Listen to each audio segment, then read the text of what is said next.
ప్రభుత్వం వచ్చి 2 ఏళ్ళు అవుతుంది. వాళ్ళు మాట్లాడి మేము చెప్పింది చెప్పినట్టు చేసాం.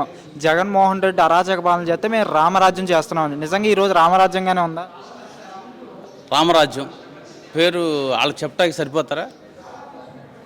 దెయ్యాలు వేదాలు వెలిస్తాయి అంటారే, ఈ టీడీపీ నాయకులు కూటమి నాయకులు చెప్తే అలాగే ఉంది. ఎక్కడ రామరాజ్యం? రామరాజ్యం రాముడి పేరెత్తే అర్హత వీళ్ళకు ఉందా? ఎక్కడ ఏ పథకం కానీ, లేదంటే ఎక్కడ ఏ మానవుడు, లేదంటే ఏ గ్రేడ్లో ఉన్నవాళ్ళు హ్యాపీగా సాటిస్ఫాక్షన్గా ఉన్నారు? వాళ్ళ గుండెల మీద చేసుకుని ఎవరు నిద్రపోతున్నారు? పైన ఇండస్ట్రియల్ ఎస్టేట్ల నుంచి కానీ వీళ్ళు కానీ ఒకళ్ళు మాత్రం చాలా హ్యాపీగా ఉన్నారండి.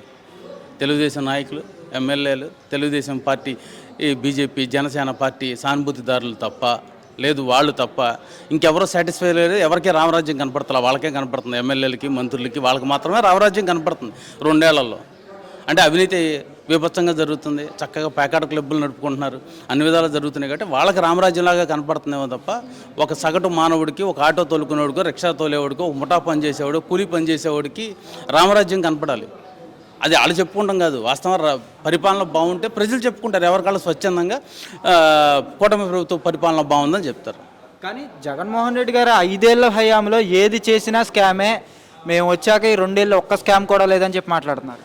అవును, జగన్మోహన్ రెడ్డి గారు నిజంగా స్కామ్ చేసింటే బయట పెట్టచ్చు కదా, ప్రభుత్వం మీదే కదా.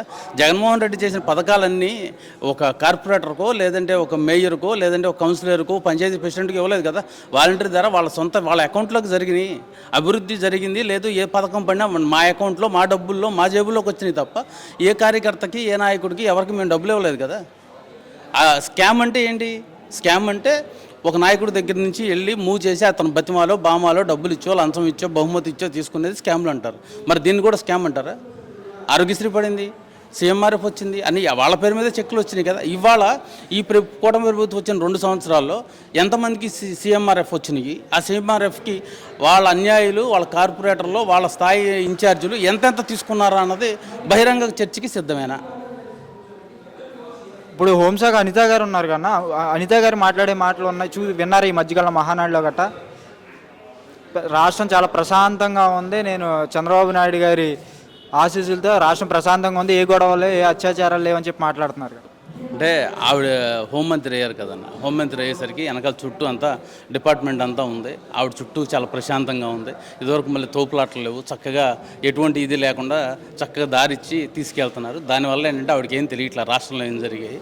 అది తెలుసుంటే ఆవిడ ఏదైనా బాలికల గురించి, సుగాలి ప్రీతి గురించి అధికారంలో రాకముందు అనిత గారు కానీ, తెలుగుదేశం పార్టీ నాయకులు కానీ, బీజేపీ నాయకులు కానీ ఏం మాట్లాడారో మనం అందరం చూసాం. ఈ 2 ఏళ్లలో ఆ పిల్లకి ఏం న్యాయం చేశారు? అక్రమాలు, అన్యాయాలు, పాతాటి వద్దు గురించి వద్దు, మీరు చెప్పిన సుగాలి ప్రీతి గురించి కానీ, లేదు 13,000 మంది పిల్లలు తప్పిపోయారు, ఆడపిల్లలు, నేను అధికారంలోకి వస్తే తీసుకొస్తామని చెప్పిన ఈ కూటమి నాయకులు ఈ 2 సంవత్సరాల్లో ఎంతమందిని తీసుకొచ్చారు?